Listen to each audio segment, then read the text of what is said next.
Hello, welcome back, everybody. Hello, Jasminder. Thank you very much for directly having time again. It's a pleasure to have you on our show again because the response was quite big, and that's why we thought, okay, we invite you directly again so we can talk today a bit more about archery and a lot, of course, again about politics and religion and all this stuff all you people out there like so much. I had to say that, Peter. I'm sorry. Yes, I'm not and sorry. sorry if I say something. Maybe a lot of people or viewers don't realize that archery in many cultures is connected to religion and to politics and to everything. So you can't cut just archery out and just talk about archery. And on the other hand, I think I would be thankful, and that's what I always say to our guests. I'm so thankful that I'm able to learn and about other cultures and how they think and what their habits are and their manners and so on. So they should be thankful to get a little education when we talk about different things. And especially they get an insight from one who lives there, not from a history book or not from the newspapers and not from media. You get information from one who lives there, who has experience, who gets you one-to-one what is going on. Firsthand. For me, always more interesting than any newspaper, any book, everything. That's why we like you, Jasminder. You see? So, Jasminder, so feel free if you want to know something about our politics or religions. Trust me, you don't want to know anything about Austrian politicians right now. It's not even, you can't even call them politicians anymore. It's a fascistoid, technocratic, I don't know how you call it. Totalitarian. Kind of Führers. You know that we had once a guy from Austria. Politics keep on changing. So if I get some knowledge, it will change after some time. Yeah. Let's hope for a soon change in Austria. So let's talk about archery today, enough politics. But on the other side, of course, if you want to understand a culture, archery is one part of it. You need to understand religion, you need to understand politics, you need to understand the history, that you get the hang of it, why they did archery, maybe even this way, because even how they shoot and what they did was influenced by all these factors. So that's why I think it's always interesting to know. I agree. Thank you very much. It's the first time that we agree. You see that this is this influence of India, which is so like a harmonized. Peace, yin and yang and peaceful stuff. And happiness. Yeah. So, how was your week, Jasminder? Good since last podcast? Yes. Everything fine? Yes. A lot of lawyer cases you have recently? Yes, recently actually. After lockdown, it is a bit slow. The courts have started working with physical appearance. So earlier it was on online appearance was there, and now it has started taking momentum. Are you more into crime cases or how is it called? Civil and criminal. Yeah, I'm in both. Both. I practice. Okay, so one is more the administration cases, and the other are criminal cases, or how is it called? Yes, in civil cases there are civil cases. Yeah. I understand that.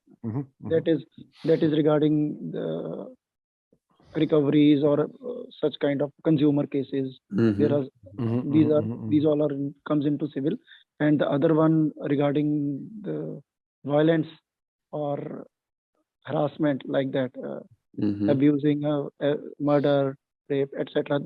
Those come in criminal cases. Sometimes we read kind of horror stories from India and maybe also from Pakistan about raping girls, group rapings and so on. Is this a big thing in India? No, actually, sometimes there is some incidents that cannot be avoided, and it happens, and it is unfortunate.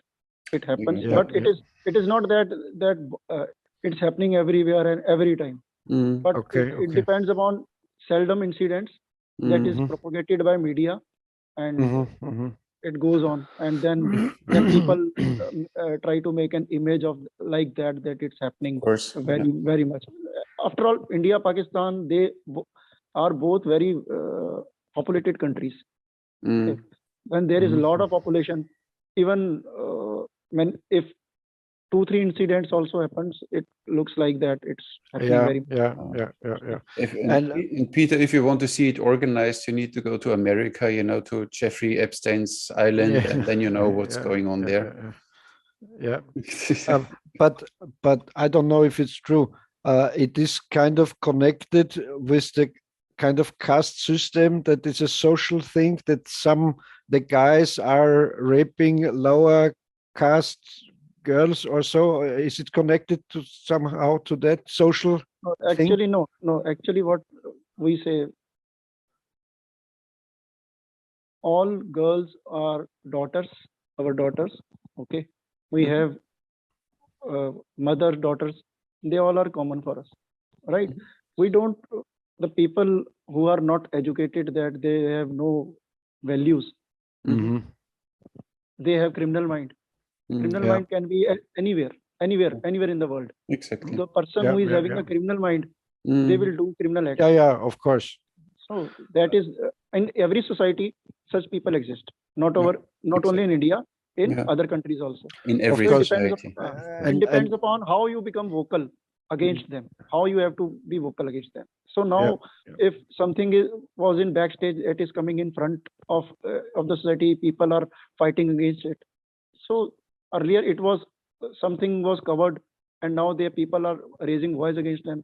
They are coming on the roads, they are on streets. So due to that they are getting propagated. And are there, how is the justice system? Are there high punishments for crimes, or is it just here around it's very, kind of holiday when you go to jail? No, it's not like here, like that here. Not holiday jails. Jail means jail. People cry when they want to come out from jail. Yes, we want to come. Okay. And to clear that out, I'm sorry and I excuse, I don't like to say this thing about Indian people or so. It's just because we have it in the newspapers, and so I wanted to ask you about it. It's, of course, it's in every culture. It is possible and it happens. No question about that. Okay. Shall we start with archery now?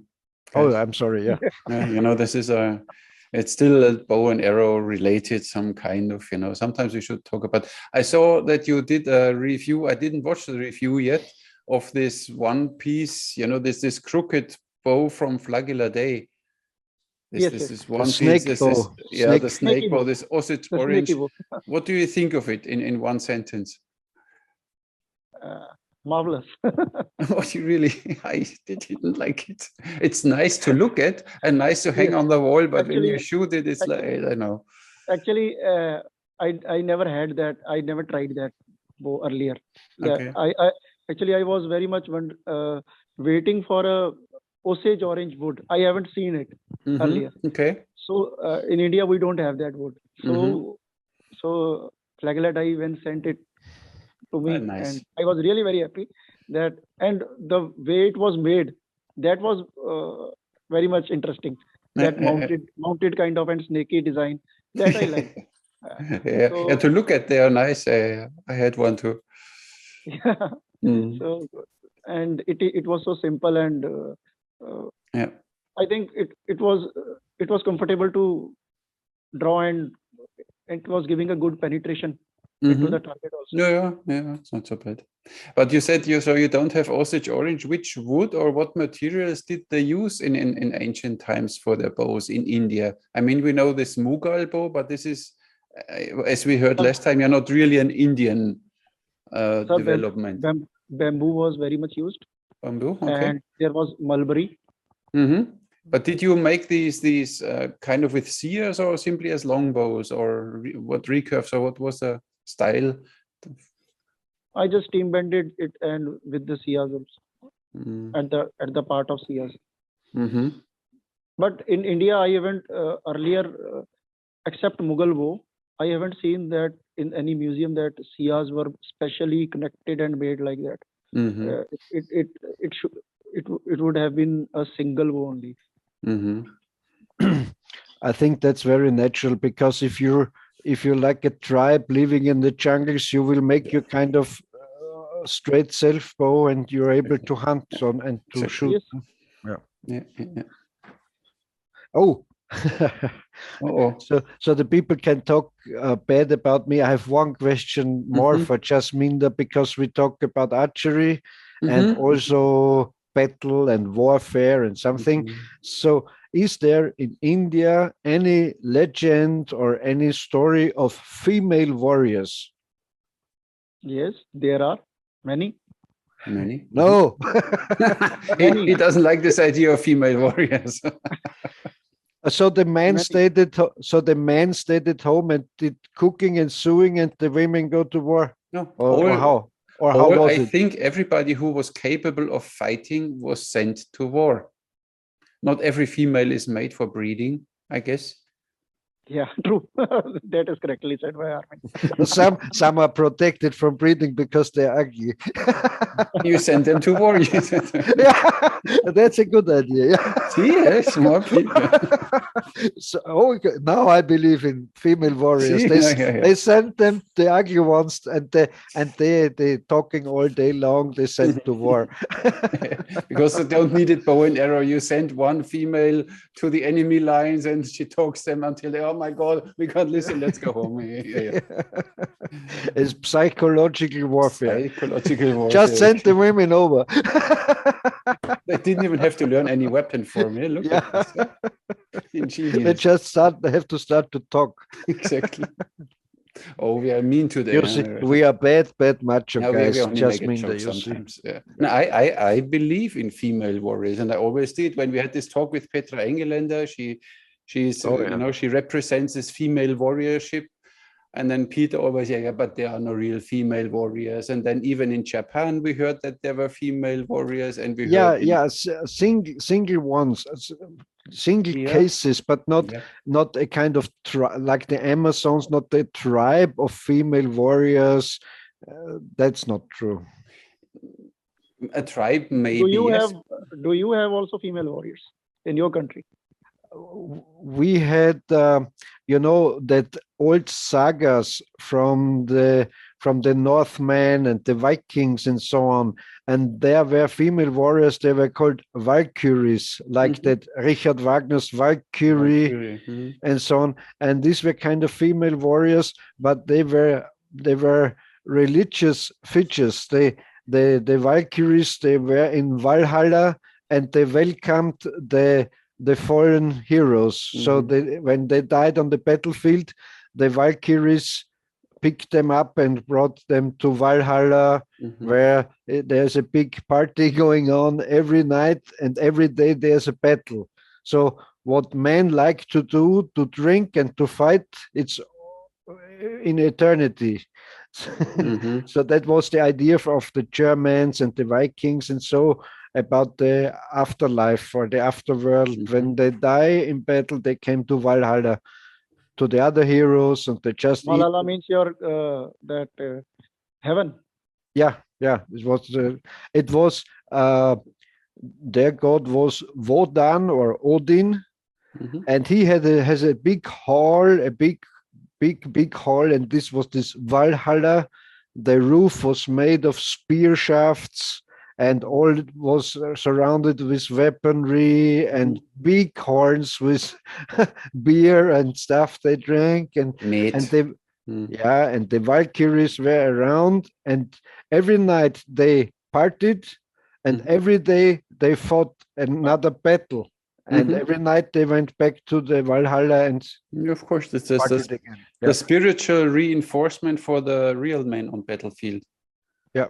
Because even they in the another dimension were fighting the battle with them. Yeah. And there are wonderful pictures of these Valkyries with their, how are that Schuppenpanzer, how is it called? The lamello, I forgot. Scale armory, scale armory, shiny scale armories and big spears and shields and so, and long blonde hair, of course. Yeah, but not real female warriors. This is more the saga of the when you go to Valhalla. Yeah. So did you have some female warriors in Europe? Yeah, and for example, this television serial, The Vikings, where they had these shield maidens, these female warriors, they were kind of connected to that Valkyrie legend. Yeah. Like Xena. Pardon? Like Xena. Xena, yeah. Xena, yeah. You have that nice chakram.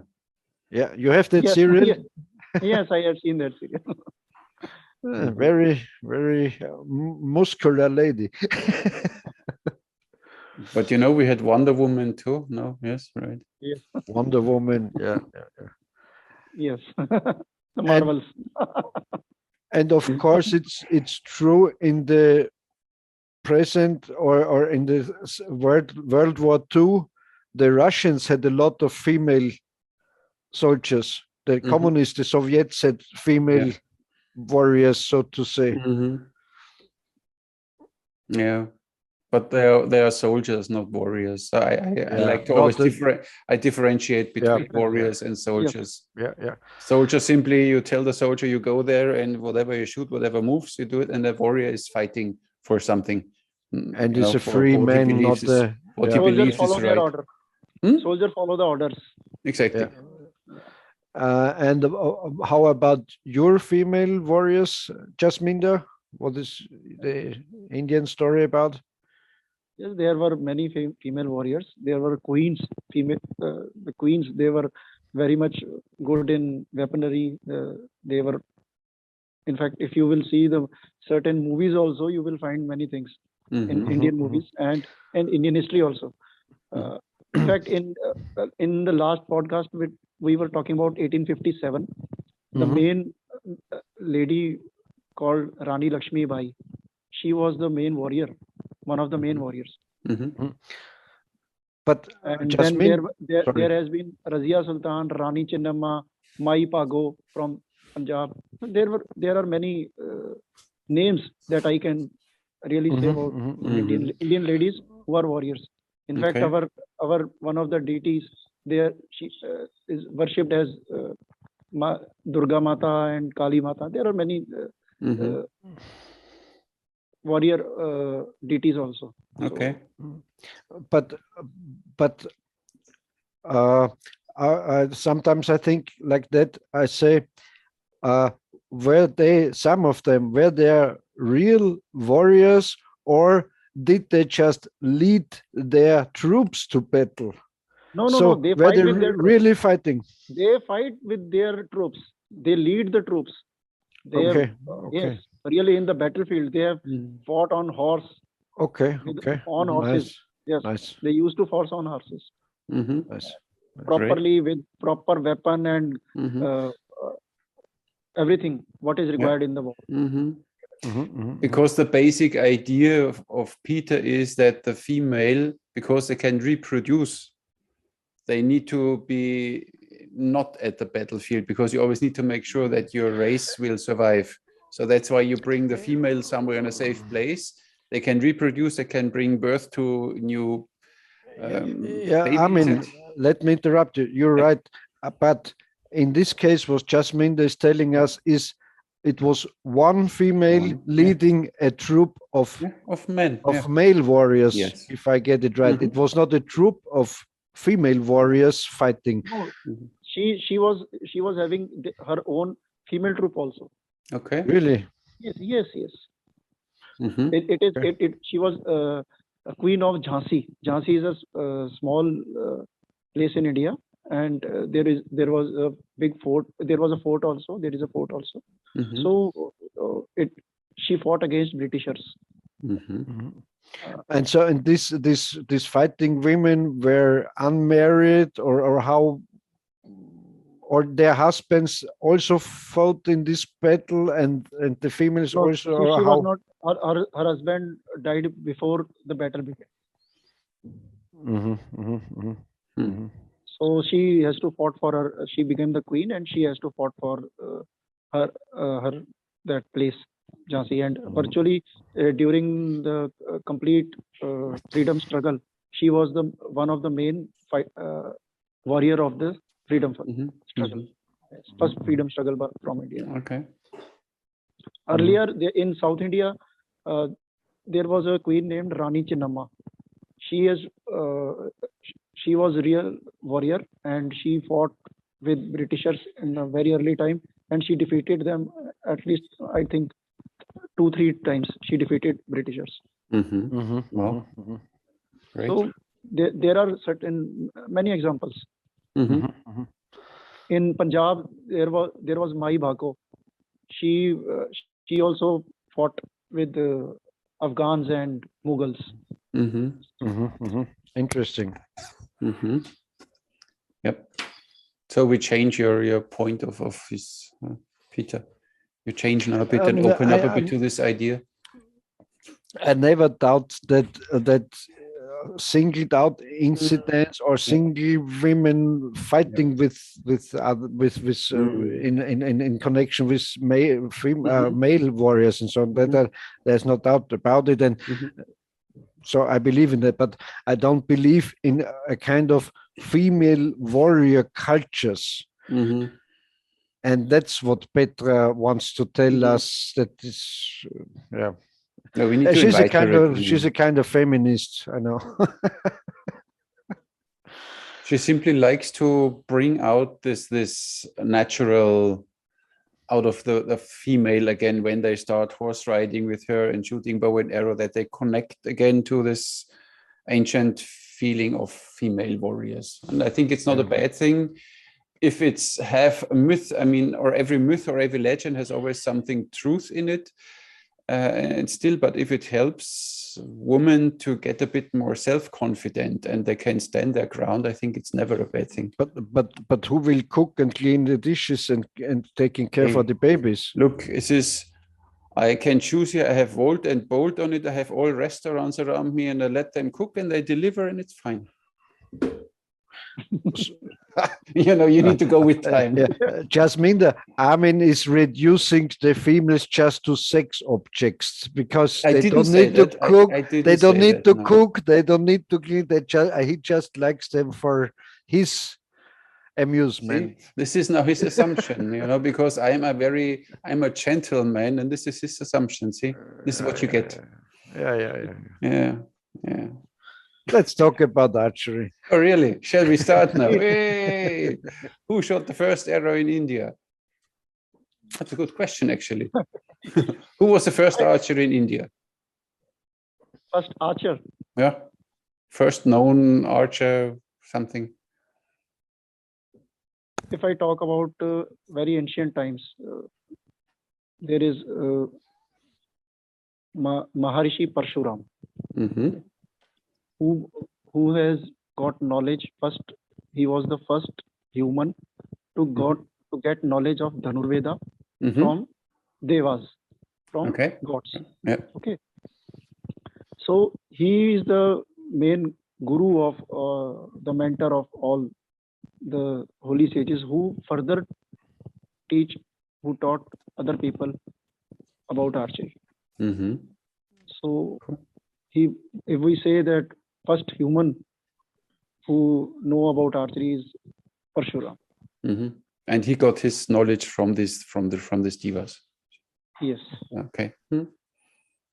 Nice. See, interesting story. Yeah.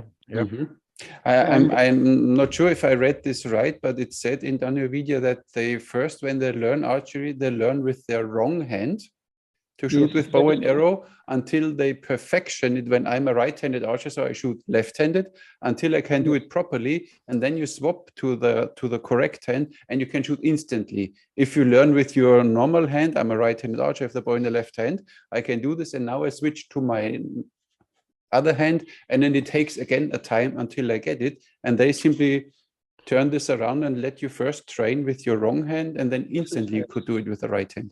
The archer who can shoot from both hands, he's called Sabyasachi. He's called Sabyasachi, ambidextrous. Ambidextrous. Okay.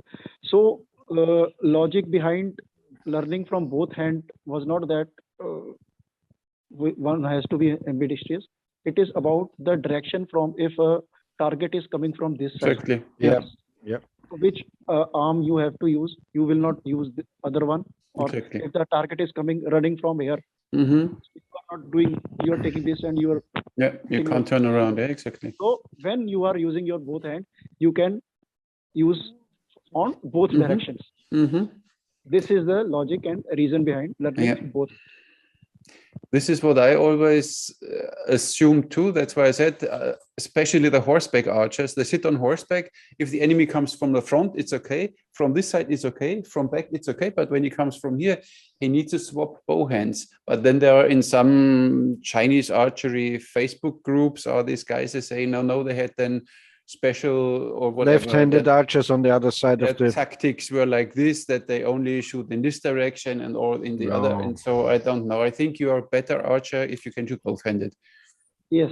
And I read, I don't know where, that I don't know in which culture they had left-handed archers on the right side of the troops, so they could were able to shoot to the right and the right-handed to the left, and so on. Also makes sense. But if you say this is in that, how is that book, that Indian book called? Dhanurveda. Dhanurveda. Almost like this, yeah. This is Dhanurveda here. Yeah. But the original one is a little different, I guess. Yes. And Armin and I talked before about it. When I have my archery students and they say, "Oh, I can't do it. It's so hard to learn this and so." It is very easy to learn from left hand. If you are a right-hander, then I let them shoot left-handed, some shots, and then when they switch back to right-handed, they say, "Oh, now it's better. It's okay." Yeah. And moreover, your dominant eye also take. You can. That is also very much required in that because you have use both hands, so you have to learn about your dominant eye also. Exactly. Yeah. I had this once in a course in Germany, in near Ravensburg. It was an archery instructor, but he shoots only 3 fingers Mediterranean. And I said the first 20 minutes, we did a thumb release course. I said the first 20 minutes, we don't use any protection because I want you to feel the string. And we only shot easy poundages, so it was not a problem. But then after 15 minutes, he came and he had a bloody blister here. So he couldn't shoot anymore. I said, you know what, you shoot now left-handed. And then he shot left hand better than he ever shot right hand. So it was interesting to see. He swapped and it was easy. So it's simply a mental thing. You opened his chakra. Yeah, of course. I'm good in this. I'm good in opening. You opened his archery chakra. Now, I mean, it's like it with every weapon, even a sword, you should be capable to use it both-handed. To a certain degree. So you are not helpless if you have to change. Exactly. If my right hand is injured, I still should be able to wield my sword. So, of course. And for archery, it was always for me the fourth direction. In this direction, I can cover here 3 directions, but this one is not working. So I need to swap bow hand. And you can, when we talk about warfare or so, or battle, you can surprise your enemy with that. Because, I did 7 years long, I did boxing. And if you are able to change from right hand to left hand in boxing, your opponent is totally confused. They don't know what is going on now. Even if you can't do it, if you just pose like that and do some jabs or so, you distract him. Makes sense. But tell a warrior, tell a Sikh warrior. There was a very famous boxer. His name was Rocky Marciano. He was world champion, and he was an Italian living in America. And I think his uncle lost his right arm in war. And so he taught this young Rocky Marciano, learn everything two-handed ambidextrous. So if you lose one arm, you're not helpless. Yeah. And he trained this and he was able to change during a fight, a boxing fight, and so he could knock out everyone. Nice. Yep. Good. So and then first you start with your wrong hand and then you use the right hand, but you use even, I don't know how many, 6, 7 different draw techniques, right? You have from pinch draw to this supported draw to thumb to 3-finger. Why? Why? Because each and what if I say about my personal prospect, an archer should be comfortable. He is free to use what kind of draw he chooses. If he is comfortable with his draw technique, then he can do better archery. Number one. Now, according to Dhanurveda, there are different kind of targets. So different kind of, you can if you know the draw techniques, you can use you can hit those kind of targets with those kind of draws, if you know different types. They are specialized for different things, like Pataka Mushti, first draw. It is for using Majra. Majra means that funnel to be for short arrows. So that is that draw is meant for that. Some draws are meant for without knock. The arrows having no knocks, you can use those draws. If you don't have knock, you can, you know the technique of drawing, you can use the arrows without knock also. So there are, and some draws are for heavy poundage bows. Some draws are for heavy arrows, how to use heavy arrows. So these are, and some one draw is for hitting only a normal target. You don't need to draw other kind of no need to use other kind of draws. So all draws are made for some reason. They are basic draws. You can make some changes in them, and you can so that an archer should be comfortable with the draw. How to draw his bow properly, how to draw string. Of course, first you learn the style and then you make it your own. There is basic draw. You have, and then you can change if you think that I need 2 fingers or I need 3 fingers to draw this string according to the poundage. I can do that. There is no restriction. No, you are doing wrong. This is not like that. It is not like that. I have seen some people who are saying that this bow, you are using Turkish bow with 3 finger. Okay, why can't I? It is an ancient draw. It is mentioned in our culture. 3-finger draw is from India. It has been used earlier also, from Mahabharata's time. So you cannot say that it is a modern draw. It should not be used by 3-finger. You should not use. I have no idea how many comments I got this kind when I shoot the Turkish bow and I show that you can shoot it 3 fingers, and then, oh, you shoot it wrong. You can't shoot it like this. You need to shoot it with thumb release. And then I shoot with thumb release, but I don't use a thumb ring. And I said, no, you can't shoot like this. You need to use a thumb ring. I said, look, I can do it without 2. So, but they are a bit narrow-minded and they only know one thing. And this is for them the whole universe. The archery Nazis. Archer should be comfortable. Exactly. And if you are comfortable to shoot a bow as per your wish, and you know the draw or technique, then he will hit the target. If he will think that my draw is not coming good, I should try like this. No, this has to be done. And then discomfort comes. Yeah, exactly. And with comfort comes confidence, and you're simply a better archer. Of course. I understand what you're saying, Jasminder, but I don't know. It's my opinion. It sounds kind of confusing if you can use a lot of different techniques. So if you stay with one technique, no matter what technique, three fingers, thumb or so. But or did I get you wrong?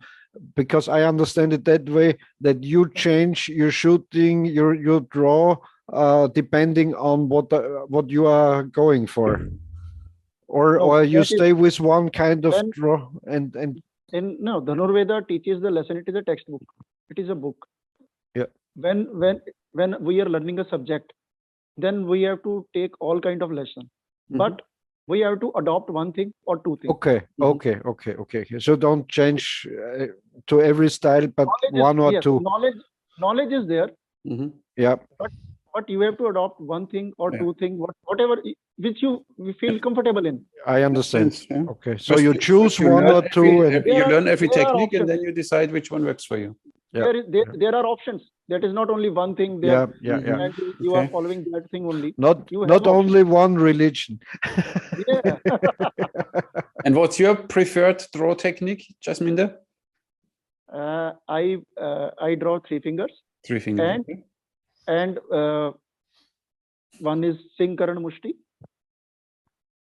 Singh thumb draw also. Thumb draw. Okay. He doesn't like that. He doesn't like us thumb shooters. No, it's nice. No, it's interesting.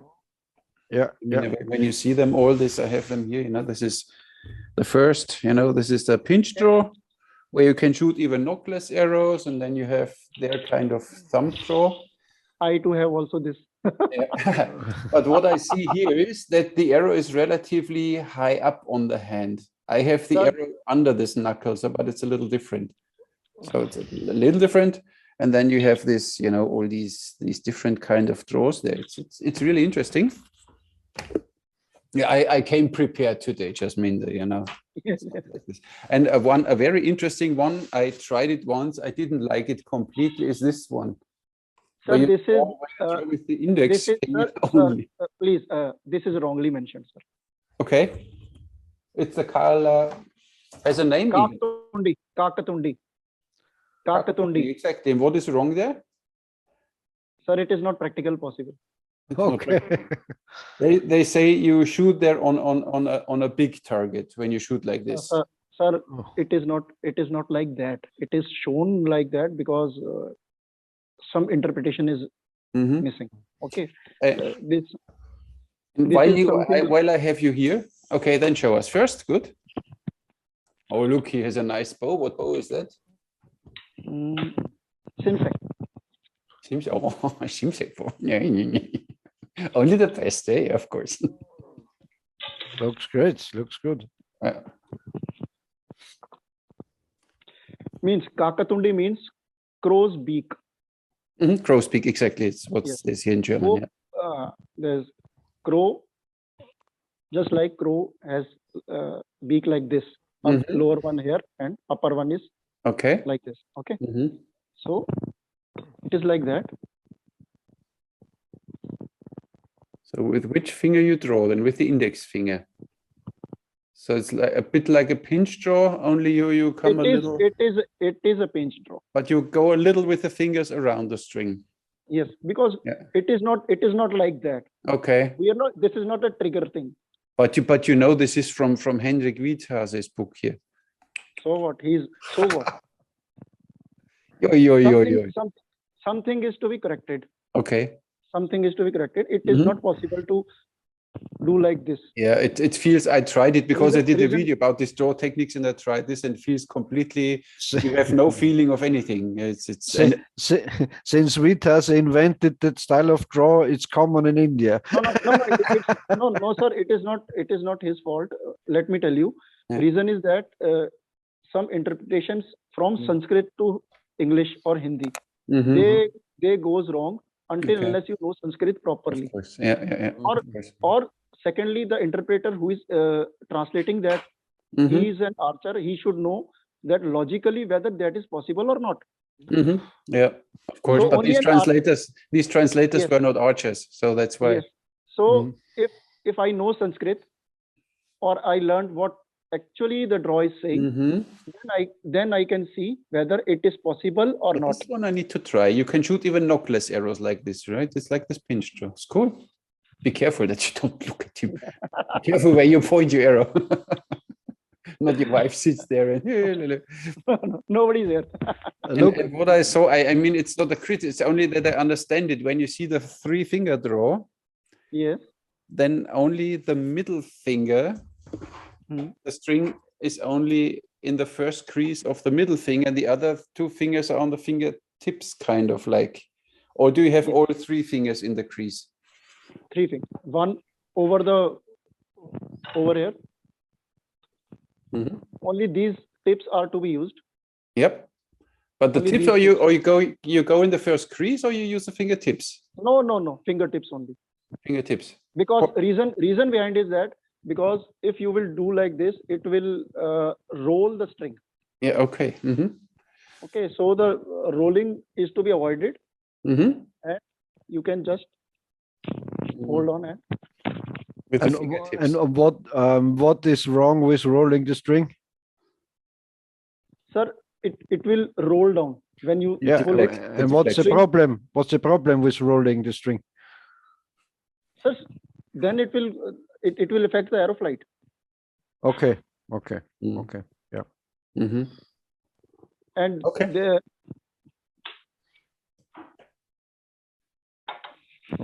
Yes. Good. Oh, that's all. Okay, fine. And I'm rolling the string on purpose. I'm kind of then there is twisting of string also. I'm if you roll the string like that with Western style of shooting, then you are also able to put the bow so the arrow is under the bow and the arrow won't fall off for kind of show shooting and so on. So I don't know. But how is it then with thumb release? Because with the thumb release, you have the string relatively far behind. So there the string rolls around the thumb, right? Or not? Yes. But it is when it is released. It is not rolled, I don't think. Okay. It's only 1 finger, not 3 fingers, and it's most probably goes faster. It is. We are releasing this. Where is the rolling? We have to avoid that roll. We have to. But if you do it every time, so it won't matter because it infects or the arrow flight, but it's always the same way, so it wouldn't matter, no? Now I prefer to have the string in these creases because then my hand is relaxed. I have a complete relaxed hand, a relaxed wrist. I go here and I let go. If I put it in on the fingertips, then my whole hand is tense, and then my release is different. This fingertip thing, in my opinion, comes from the Olympic, from the target style archers. Back then, they teach this like that. Okay. But you have, even with a heavy bow, you have more control if you have it in the first groove, in my opinion.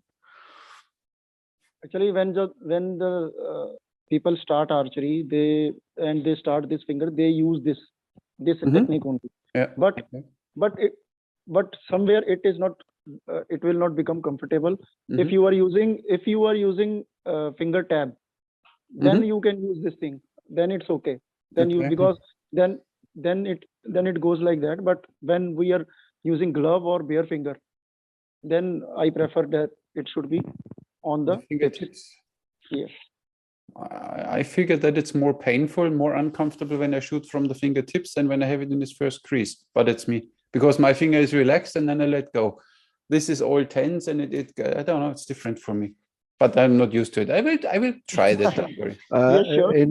With my style of shooting, the whole hand is kind of relaxed. Just these tips here are holding, and this whole surface is kind of relaxed. I need to try if my release is different. Mine I shoot bad in anyway, so that's why it doesn't matter. But everything also goes with breathe technique also. Okay, how do you breathe when you shoot? Tell me.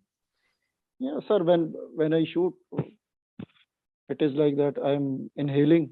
Yeah. And inhaling, then when it is released, after releasing. You exhale. Okay. You stop breathing, so inhale and then you stop breathing, or it's one rhythm? It is a rhythm. It becomes now my body is like that only. It is just like I'm so you pulling inhale while you draw, and after releasing I exhale. You let go and then you exhale. There is only 2-3 seconds, so there is no harm in of course holding a breath, or it is a ongoing procedure. So my body has like that, adopted like that. And even say that habit. Of course. A question, Jasminder, because just last week a guy from Vienna called me. He read Byron Ferguson's book, and I think I wrote about breathing. Bad thing you don't think about it, so you will do it automatically the right way.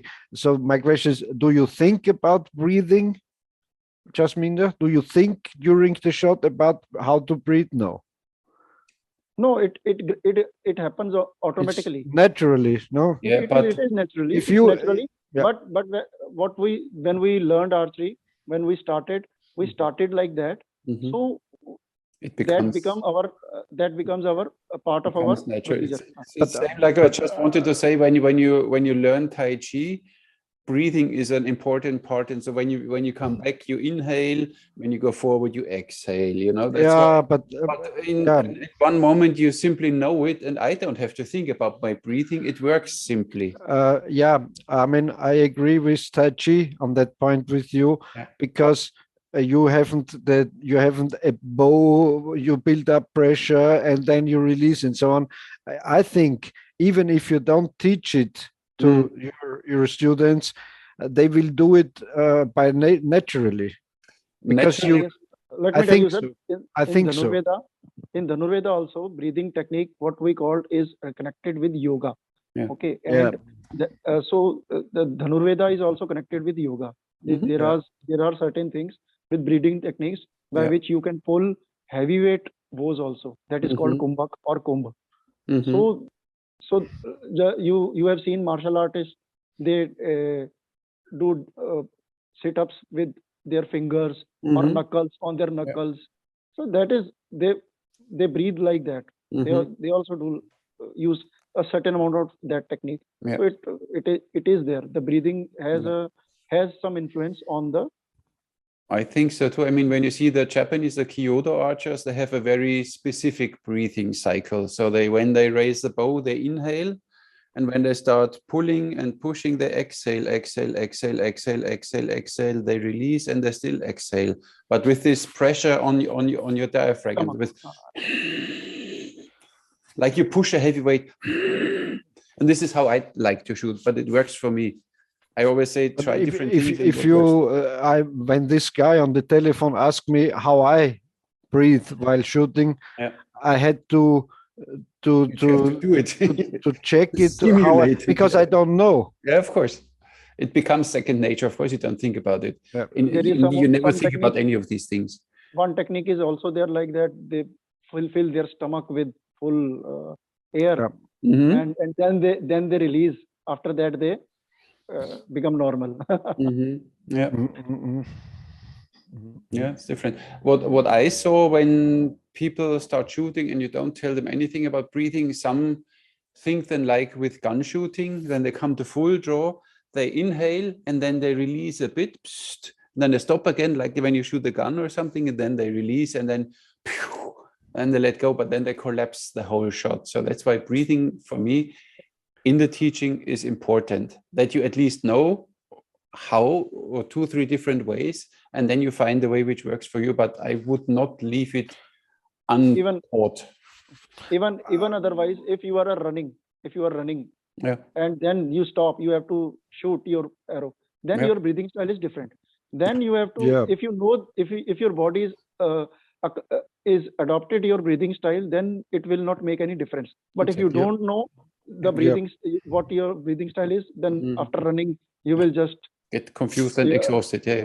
Now your heart will race and whatever. Exactly. But you know, I had about, I don't know, 3,000 clients or so when I did archery schools, and I always say I don't tell them more than they have to know, because it's so confusing. If you say put the arrow like that, and then you breathe like that, and then you do this and that, so it's too much. Not in beginner classes. Not in beginner class, you Yeah. simply get them going and hit the target. Because I think it comes naturally. It is an advanced level. This is bit advanced level. I understand. Yeah. Then you have an advanced course or an intermediate course, and there you teach them about breathing and about the more fine details. But of course, Okay. Otherwise, it's too much. Of course. Yeah. Only serious archers go there at that level. Exactly. Yeah. But then you have many. They come from a martial art, and they want to learn it in this way. They want to learn the proper stance and then the proper structure and everything. So then it's nice to know. That's why I think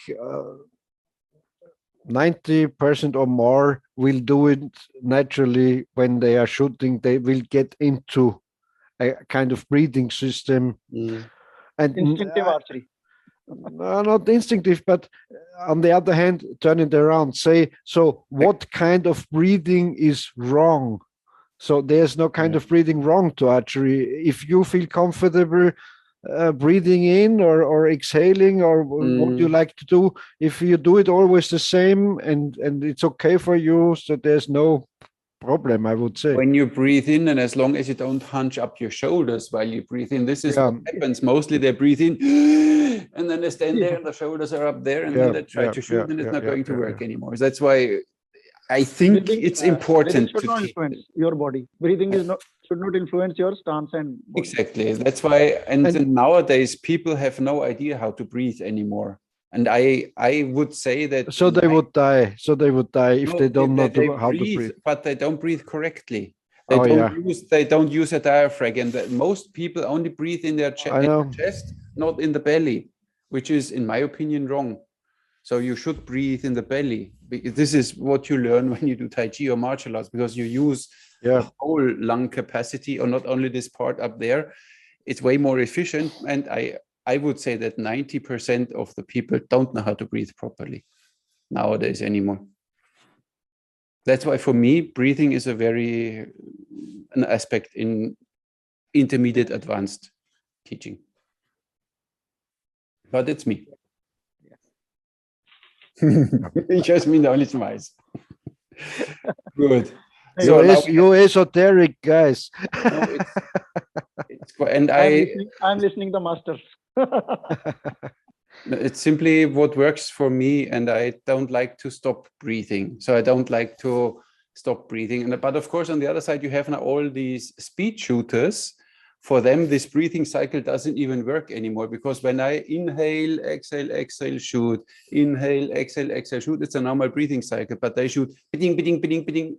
They need to breathe differently. So they need to find a way how it works for them, that they are not out of breath after 5 minutes. No, again, the thing comes on comfort. Yeah, exactly. What works. But I think you should, like with all these draw techniques, you show it to them, and then they find which one works for them individually. So not one has to fit all, or some needs to fit all. We had last time in a group, I said it, I think in that podcast, normally we train first with beginner session, 3-finger normal. But there was one, he couldn't rotate his wrist because of an injury, so he had his wrist like this. What did my instructor say? Okay, then you directly shoot thumb release, because he couldn't do this. So then he started directly thumb release. So it always what works for you. But even breathing, at least you show them what you should take care of, and then leave them, or they can adapt or whatever. But I think it's a crucial part. Breathing is always a crucial part in everything. And relying on that. Just only when you think about it, it's a crucial part. If you don't think about it, it's okay. In thinking that you breathe right, it's wrong. You need to learn how to breathe. Like you need to learn how to run. Everybody thinks they know how to run, and then you see them running and they're jumping around like a sick gems.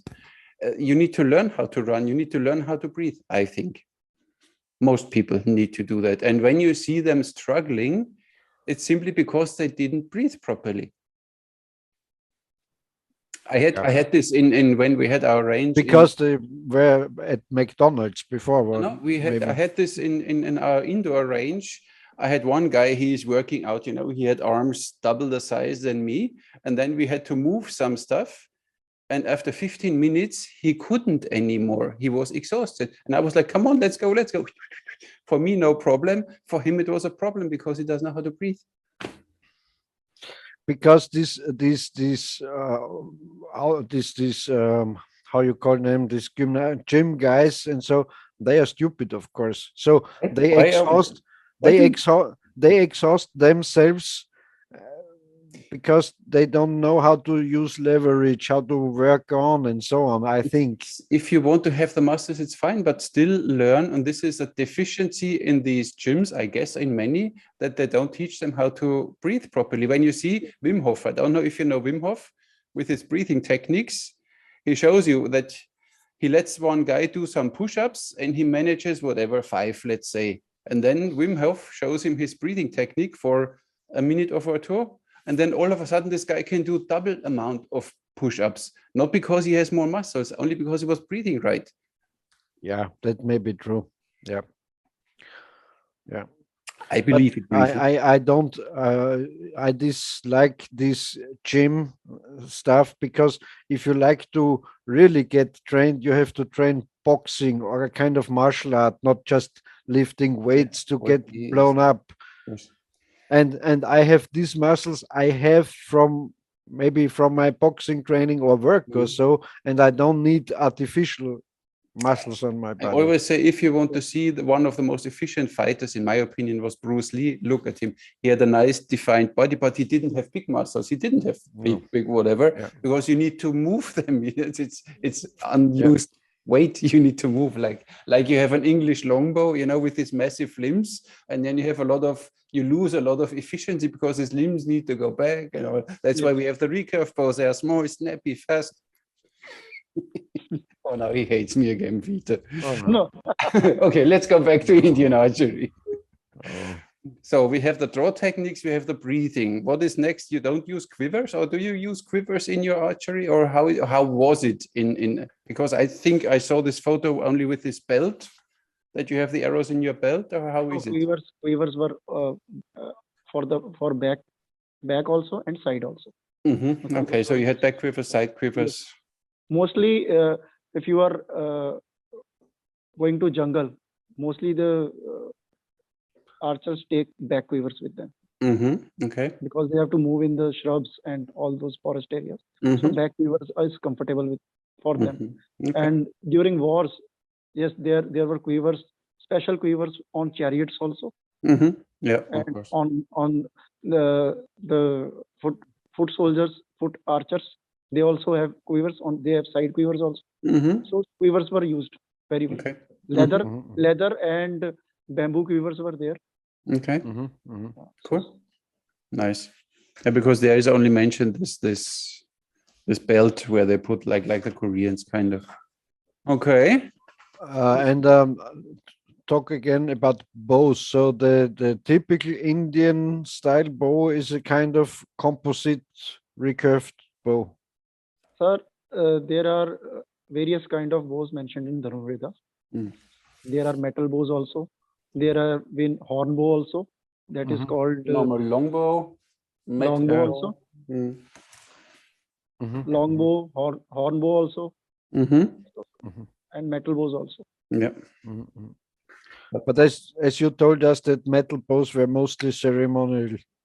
Yes, they were ceremonial. They are given as a gift as a golden bows made of a silver. There were mixed metals also. So that was ceremonial bows. Those were ceremonial bows, not used as war bows. And the bowstrings were made of silk, or? Yes, silk or sinew and sinew. Silk and sinew. Okay. Okay. I think a sinew string is very thick. Animal intestines. They take off animal intestines. Then they dry them and then they mix. They need to stretch the oil until they get the final length. But they have to be very thick, I think, very thick and strong, because that's not a lot of They don't keep a lot of. And mostly the bows were the heavyweight bows. They were having silk thread also, very much, very thicker one. I have an arrow like this. It is, you can see. A big knock. Yeah. And that's written even in Chinese archery, that their strings of the Manchu bows had whatever 6, 7, 8 millimeters thickness. So it's like what you shoot as an arrow, they had as a string. Yeah. So yeah. But then the arrows, of course, were whatever 1 inch or thick, like a thumb, like a broomstick. Yeah. Yeah, But nice. here also many people think that, oh, my string is not the knock is very wide. It is not hanging in the string, and because people take different arrows with their different kind of string. So this happens. They have to either change their arrow, or they have to make some knocking point on it to hold it. But interestingly is in this book first mentioned are the arrows and then the bows. So for them, even the arrow was always the more important part, because the arrow is the thing which kills you and not the bow. You know, the bow is only the tool, the device. Yeah. So they have way more emphasis on arrows and arrow tip shapes and whatever, what have you. You know, that. Just see this. Yeah, here's it in original. Yeah, only I only have it in the book. Yeah, you show off. I put my book now away. Okay, fine. Fine. Okay. And nice. What is the in this book, or maybe Jasminder knows, what is the explanation for this crescent, for this half moon shaped arrowheads? What were they used for? There were two kinds. One to amputate the limbs or throat, to cross the throat, and one was smaller, was to cut the string of the opponent archer. When the string goes, then he will not be able to. You can't shoot back. Yeah, exactly. But why would you shoot at the string of an archer if you can hit the archer? It's more difficult to hit the string than the archer. I don't want to kill the archer. He's my fellow brother. I don't want to kill him. I will make him handicapped. Okay. But then he fights on with a sword, no? In our culture, in earlier times, there was very much of rules and regulations that were followed during the wartime also. So everything, the rules they follow very strictly. So this was one of the things. It is not that everything is fair in love and war. There were war rules at that time. It was the same here. Yes, if an archer has to fight with archer, a warrior of that level has to fight with that archer, not with small soldiers. Let the small soldiers fight with each other. So there were some categories. In medieval time, it was even to World War I. It was like that. So a soldier wasn't allowed to shoot an officer. I think up to World War I. And in the medieval time also the kind of auxiliary troopers were not allowed to fight knights. They can capture them or push them off the horse, but they weren't allowed to kill the knight or a nobleman. This was also one of the reasons when invaders come to India, they didn't follow any rules, and the people here were following rules. Yeah, that's a problem. Yeah. But I have big doubts about, not about you saying it, but because we in medieval times had this half moon shaped arrowheads too, and in fact they don't know. Some say they were used to cut off the tendons of the horses' legs, but I don't believe it. The thing is, imagine you like to shoot at the galloping or you have to be behind. There were two kind of crescent moon kind of. One was to amputate the limbs of a person or to be hit on throat. Right. The other smaller one was to cut the cut the string. string. Yeah, yeah, yeah. Yes. But I don't. I'm sorry for that, but I don't believe in that story. Maybe they wrote it down for the. But imagine the arrow is rotating. This is what I just wanted to say. An arrow starts So rotating, and you why don't know how not shooting that guy with a warhead into the throat? Why you need this kind of half moon shape? It's not very logic to me, at least. Because actually, when arrow, I haven't tested it personally. Let me tell you, but it is that the crescent moon arrowhead. It will be having a weight also. It will be not that light. So how much arrow will is going to revolve, and how much the physics will take effect. So that has to be checked. I am not aware of that. How we much need to do more and more living history. That would be an interesting video clip. Armin, Yep. you put on a string with a weight and you try to cut it with a kind of this. And I'm sure it is not easy to cut the string with Not this easy. kind of. I had this explanation. We have this reenactment groups here, and I sold a few of these different fancy arrow tips. And then I always told them this is then for cutting the string, like Robin Hood. You know, you cut the string of something. But then I said, look, I don't think so. I think it's more for maybe even small game hunting or something. When you know the normal arrow. Yeah. You know, when you have this and I have one other explanation read somewhere, and they said it was for naval warfare.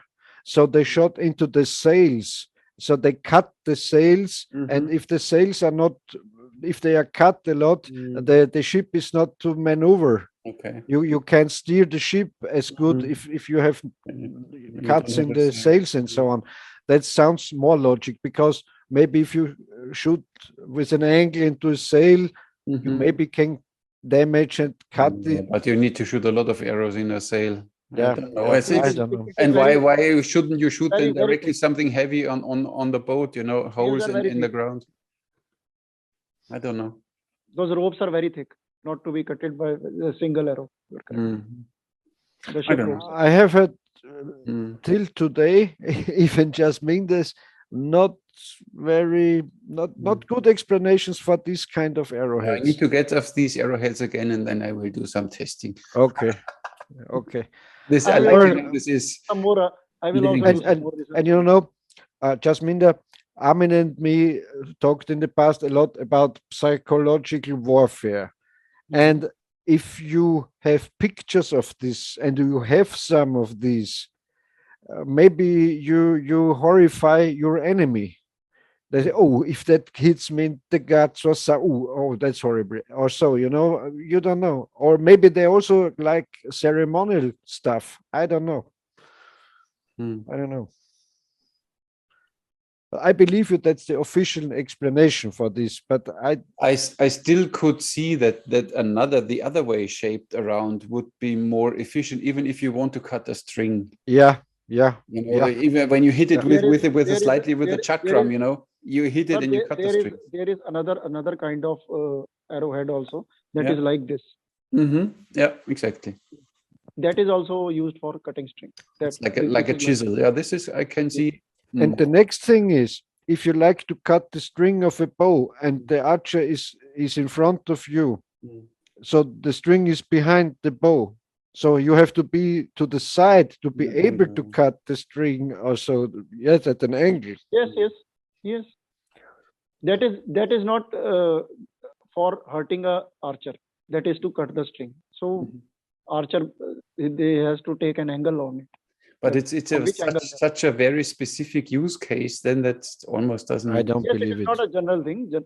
I don't think it is. But on the other hand, Jasminder, I could imagine if you're hitting a drawn bow on the limb with that crescent, maybe the bow will break. Yeah.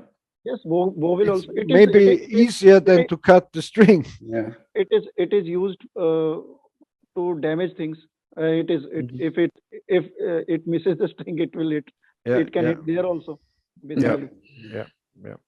Even because many use the bow even as kind of a shield, you know, when incoming arrows you hide. So if you come with this and you shoot in his hand or something, then he can't hold his bow anymore, and then he is done for the day. So I don't know.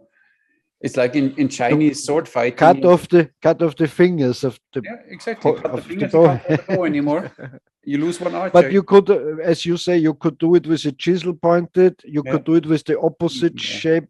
Easier, in my opinion. Yeah. So relying on this, I don't know. There are two.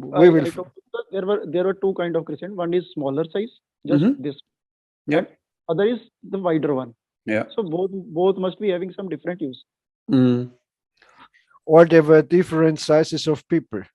One big guy and small guy. For the giants, yeah. In Japan, they have also this kind of, you know, like a chisel and with a V cut.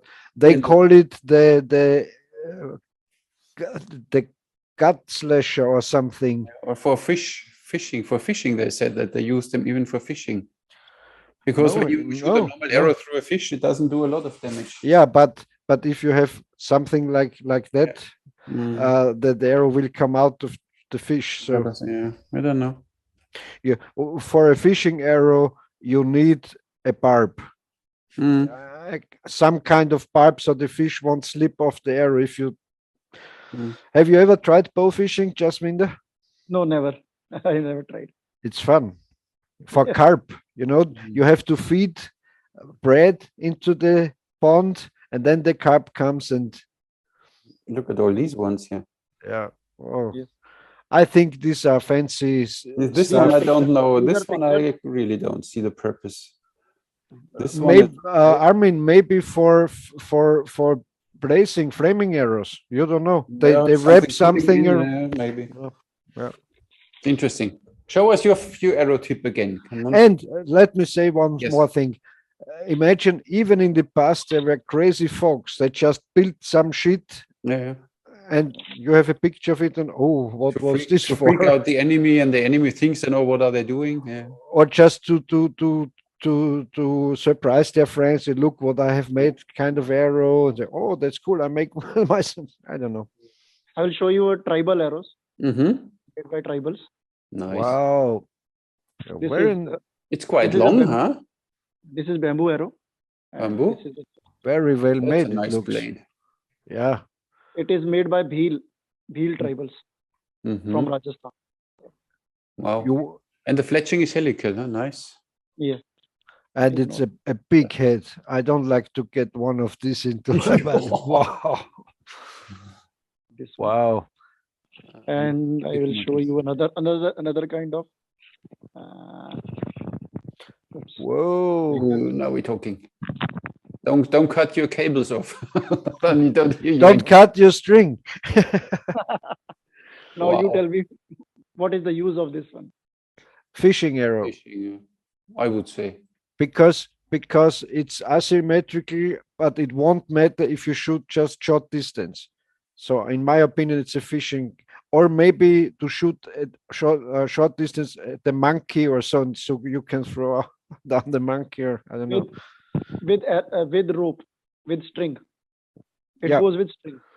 Yeah. For fishing or for you can get it back, retrieve here. Yes. Whatever you or shoot. With string, maybe also for kind of birds, so they can fly away with the arrow or so. Maybe. Small game. Like an anchor. Yeah, nice. Very nice. Oh yeah. Kind of potkin for armor penetration. Yeah. Wow. Armor penetration. Yeah. Looks very heavy. Yeah. But they're all very long. What's the length of these arrows? They're 32 inches, huh? No, it is around 30. 30. 30, yeah. 28. This is arrow is 28, and this.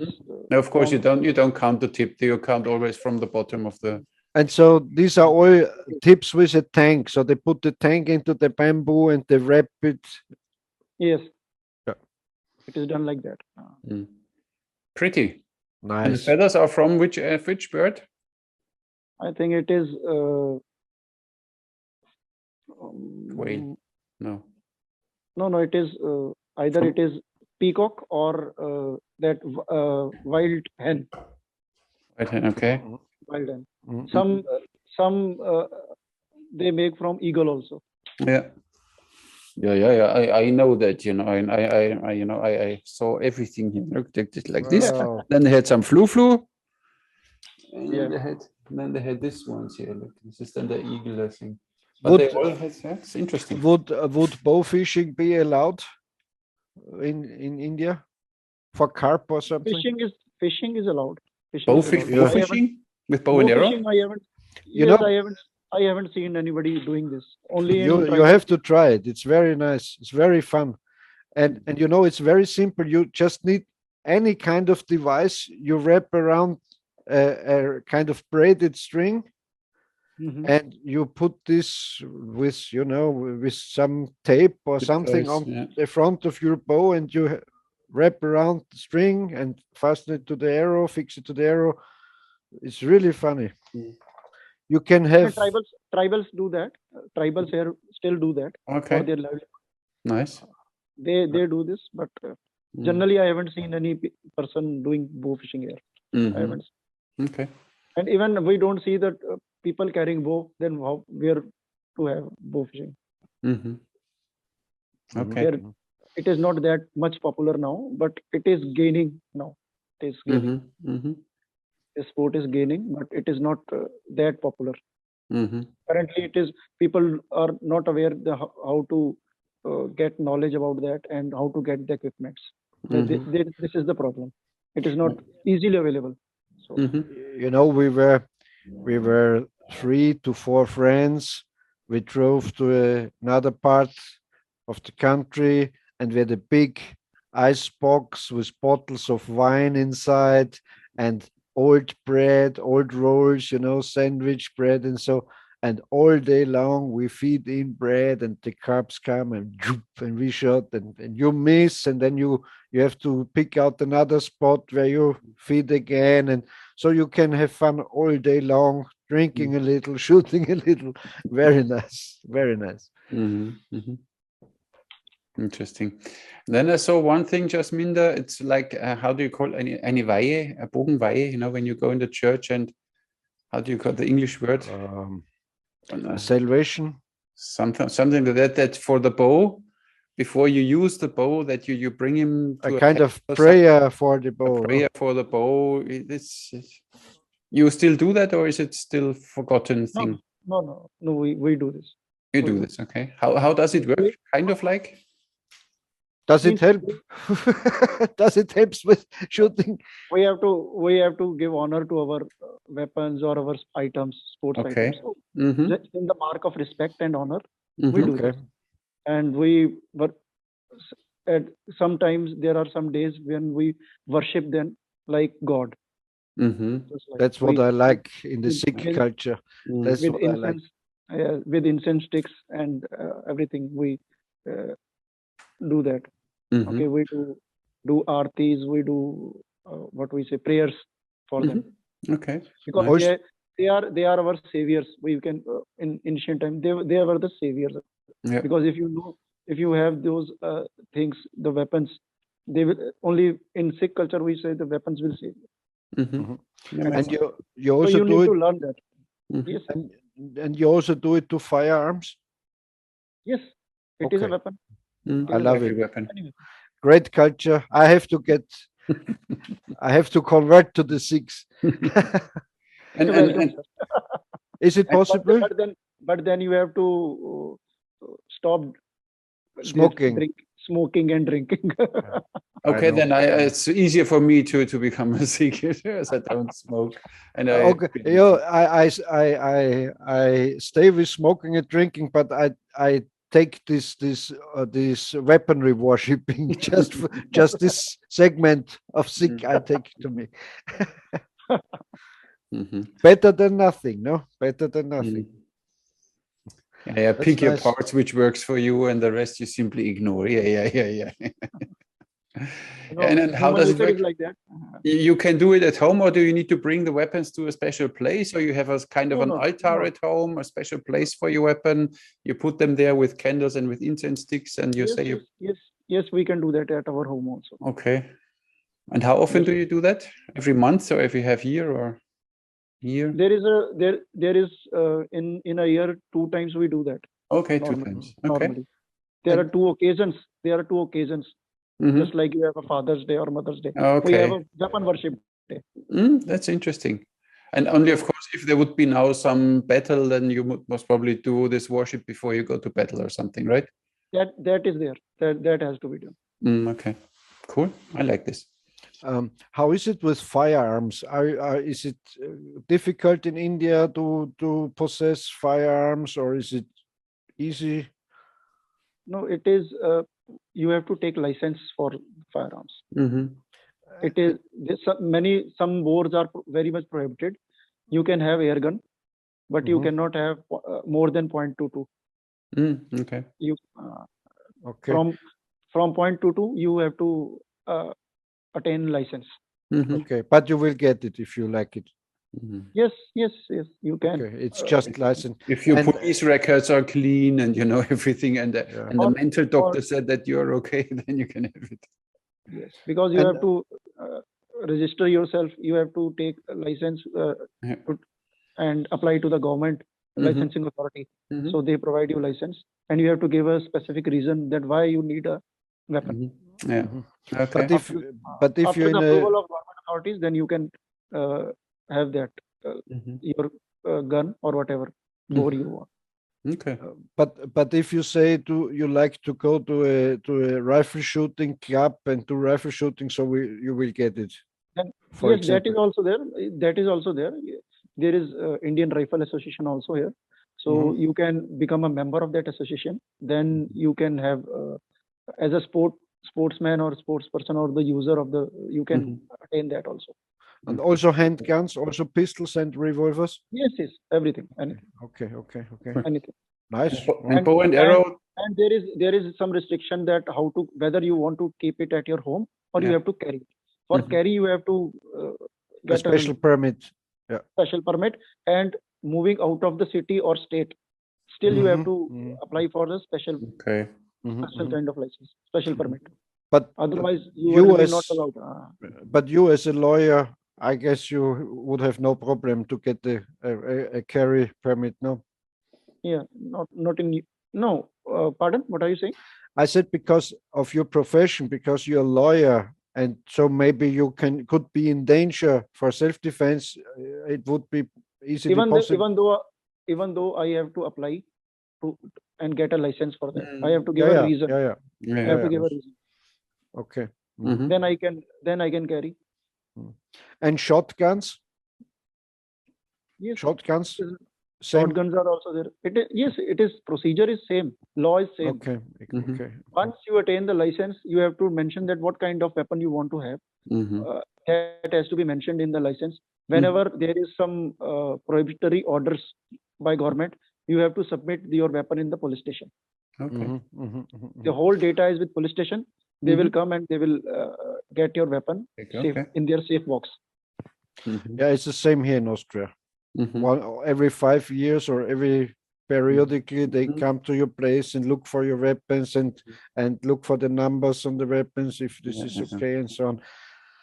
You know what I liked? I don't know if you know them. Back then in India, when they did a lot of big game hunting, they had these Howdah pistols. You know what I mean?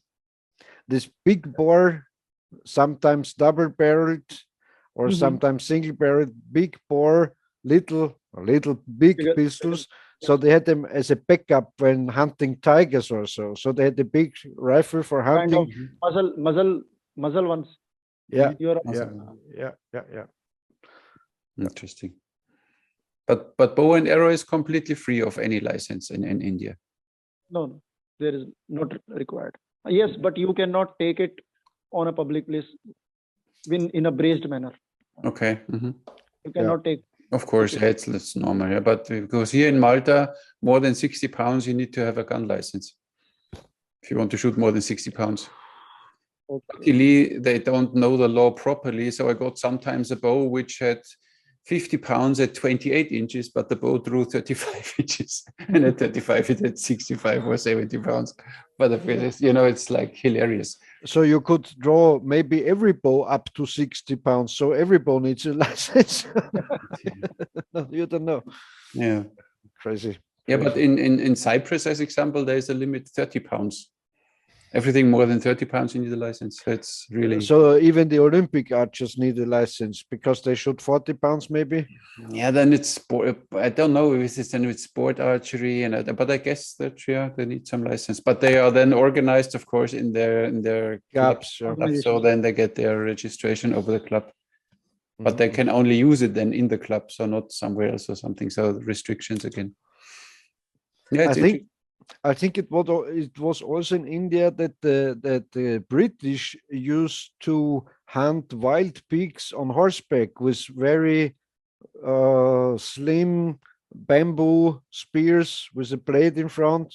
You ever heard about pig sticking? You were asking about the lighter one, this one? Ooh, look at him. Everything under his feet. Yeah. This is Manipuri bamboo arrow. It is very light, very lightweight, and it flies very, very fast. Okay. There's a good speed. It is hollow from inside. It is not like Tonkin bamboo that it is not. Yes. Interesting. And this is still an arrow? Is it already a spear or something where you throw with the hand? No, this is a shaft. Correct. Shaft, right. okay. This is a shaft. Wow. Interesting. And what's the name of this bamboo? This is Manipuri bamboo. Manipuri bamboo. Manipuri. Manipuri was from James Bond, sorry. Manipuri. Manipur is a state. So this is product of that state. It grows there. From Manipuri, okay. It is one of the best bamboos around the world. If you see, I will send you some. I just wanted to say, I wonder why nobody ever sent me, because I like already this Tonkin bamboo you mentioned. You can have them up to 36 inches without any nodes in it. They're completely, they look like a carbon shaft or something, but they're complete, it's bamboo. They're hilarious. We have nodes here. You have nodes, yeah? Yes, we have nodes, but we have some bamboos, they are not having any node, or they are having only single node. Wow. It depends and lightweight is always good, because bamboo usually when you get it, it's always very heavy. So you only can shoot it with heavy poundage. It is hollow from inside, and spine is good. So it works very well.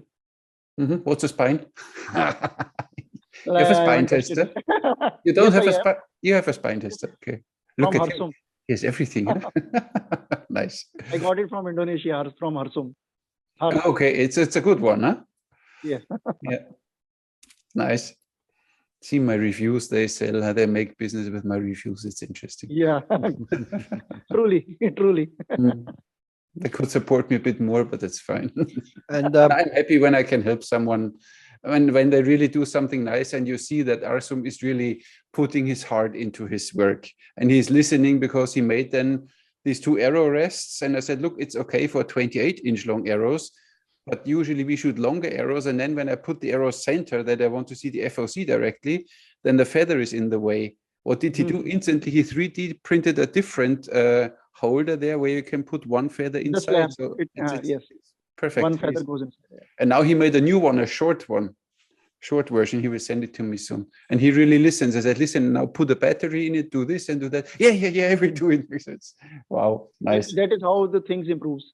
Yeah, I like this, and then you see he's really passionate about what he's doing, and you see how he packs it and how he ships it, and he has his heart in his job, and I like to support people like this. That's why.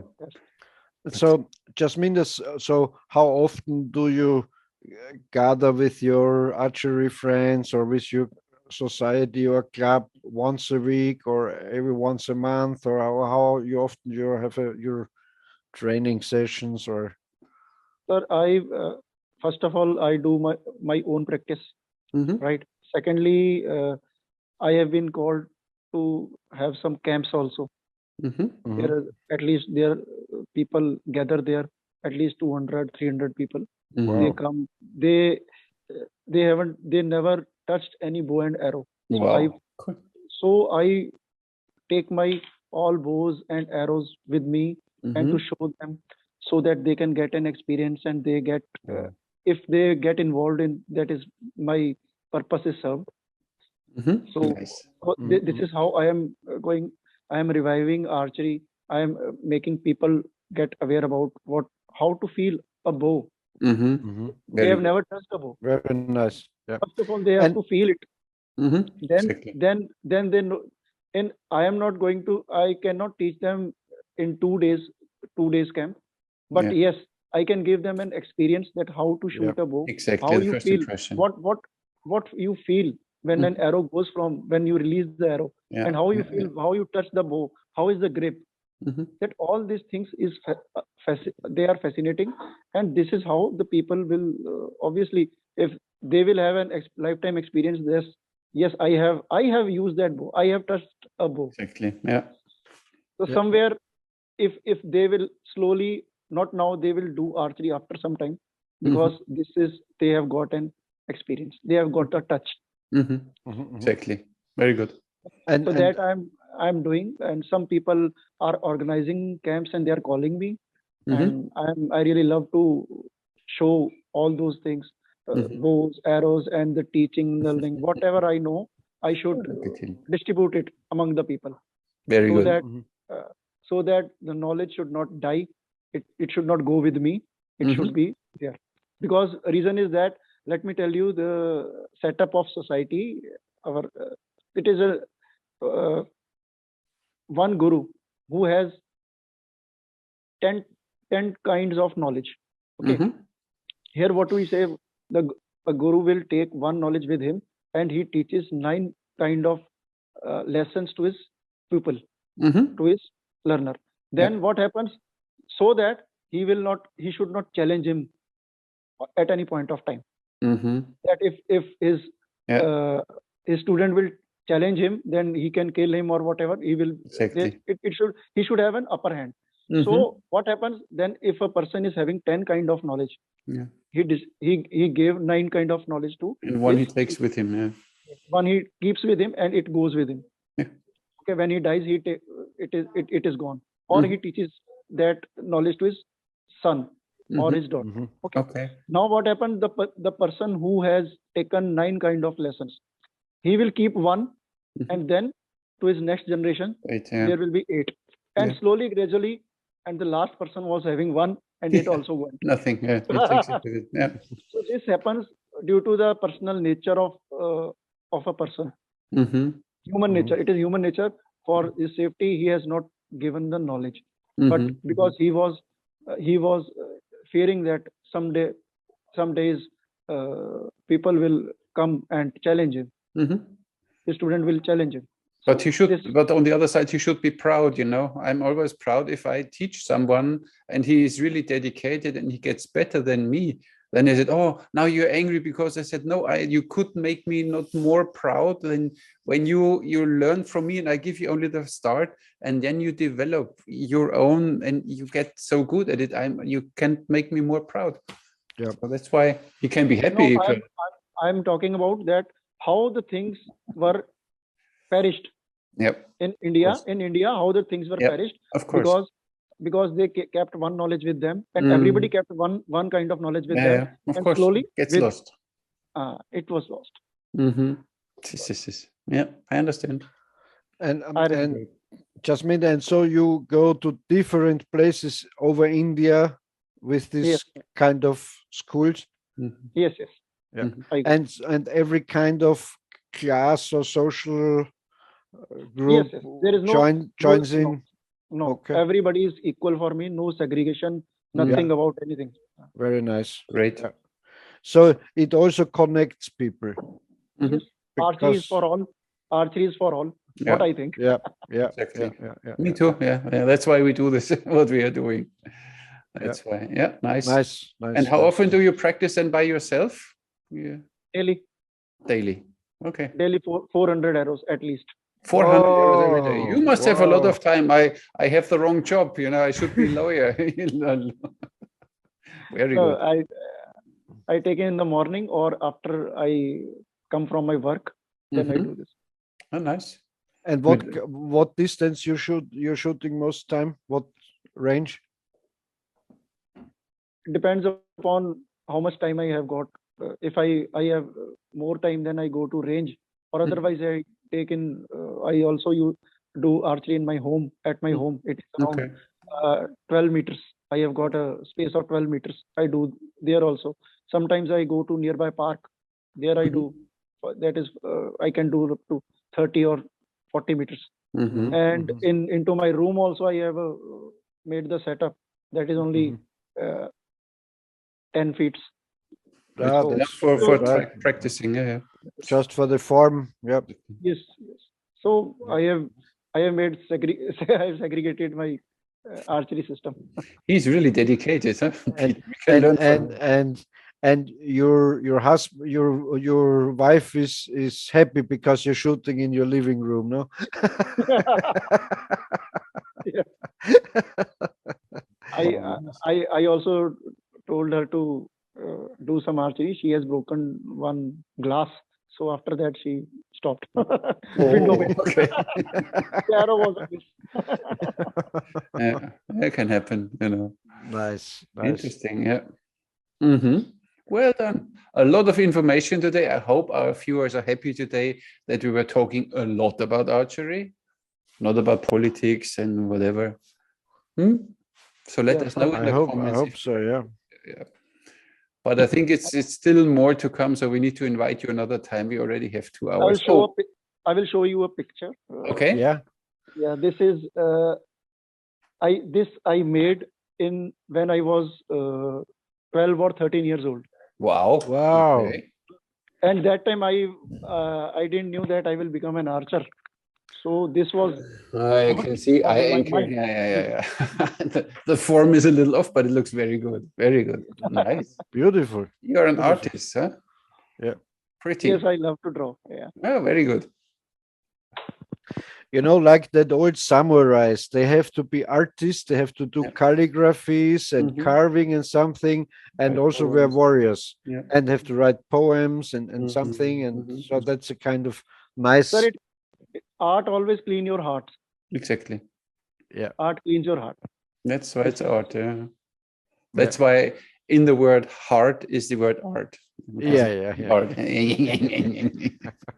Art. Yes, yeah. And it gives you self-confidence. It gives you a good feeling. I can paint this or I can do this, and you're a different person when you go away from your painting or your you're crafting or doing. You're a different person every time you do it. Every time you get a better person, in my opinion. Yeah, I think when he sends me these arrow shafts, I get a painting to me. He will get a better person if he sends you some shafts. Armin is very good photographer. Also, I have seen his photo. This is my way of expressing my art. Yes, of course. Yeah, nice. But you have to do something. You know, you need to clean your heart all the time. You know. And I always love to look on Armin's photographs, and you know, you have to see the picture in the world. Yeah. You have to see the frame of the picture. That would be a nice picture, or that is a nice. Most people don't know that, and they simply, where did you take this photo? I said, here, directly around the corner. Yeah, I never saw that. Because and this is what I like on photography. You go different through the world because you perceive the world differently. You're not so, what problems? You simply walk into light, shadows, proportions, whatever. You look at that heaven, look at that tree, or so. Yeah. That's why I like photography. And then and you always find the picture. Yeah, of course. You always find something. Let me tell you one thing that I was not having good fletchings for my arrows. So I used to see on the ground, on the parks, whether I can find some feathers. Feathers, yes. And I found a lot of feathers. Earlier, I was not aware that there were feathers also falling on grounds. Yeah, see? So when we see the things differently, Yep. Yeah. what we need, then we can find it. Otherwise, Yeah. if you are running with closed eyes, you cannot see anything. Yeah. You Yeah. don't see, yeah. Yeah. You- You have to sharpen your view Yeah. Yes, perspective. Yes, for things. Yeah. Focus. Yeah. Yeah. yes. If you see in a focused way, yes, I am looking for this thing, and then you will look at your eye will go there only. And you will see, hey, the world is full of feathers. I never saw them before, but now it's full of Yeah. feathers. Yeah. Yeah. Yeah. It's interesting. Yeah. Mhm. This is how we aim. We see to our target, Yeah. and Yeah. we attain it. Very good. What a nice word for the end of this podcast. Huh? Oh, yeah. Shall we leave it like this? Or you want to make another of your jokes, Peter? No? Yes, Okay. Jasminder, I think we have to send over our bows and arrows for your ceremony. Maybe we get better. So Sure. you Welcome. You are most welcome. But I think it's cheaper when we fly Jasminder here. yeah, and When you I do see the my bows over there, it takes a plane by itself. So yeah. We will make Sure, a I will kind be of long. weaponry shrine, and then maybe make a ceremony. And now we hire a big local hall, and then we put all the bows on the ground, and then you can come with some incense sticks and run around. And yeah. that could help. That could help. Yeah, and maybe I get a better archer then. Yeah. The last hope. The last hope. Nothing works. Yeah, of course. I shoot like crap, so please give me my for my bow. Yeah. But I have to excuse. We are don't making fun about your religion. No, completely It's not. just a joke. Okay, I hope you really, understand it. Because I like these things. I Yeah, like that yeah. you. It's not worshipping in a bad way. You really respect your weapon, and this is what I tell the people always when they drop their bow on the floor. I said, "Look, this is your weapon." Of course, nowadays not anymore, but your life relies on this, so you need to treat it with the respect it deserves. Yeah. And that's why this is for me. That's why I like this idea, even having this. You know, you do a series, you get a different bonding between yourself and the bow. Even at the time of practice, we before starting the practice, we bow to our bow before our bow, and then we start practice. We bow to our target also. Yeah, makes sense. Yeah. The bow, the target, and after the practice again. In the starting and after the practice. Yeah. And these are the tools which decide between death and life. You know, Sir, this you is depend on them. This is how, if you will respect something, that thing will also respect you in one and another way. Yeah, and will serve you in the critical situation. Yeah. Yes. Yeah. Good thing. Good thing. Yeah. So a bit more respect, people, for your bows. Yeah.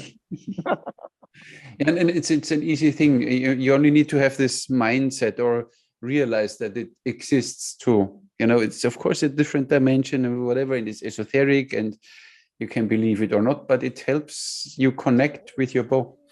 You know, I like to, because Armin knows I'm not religious and I'm not an esoteric, but in a different way, I'm an esoteric, because I tell you an example.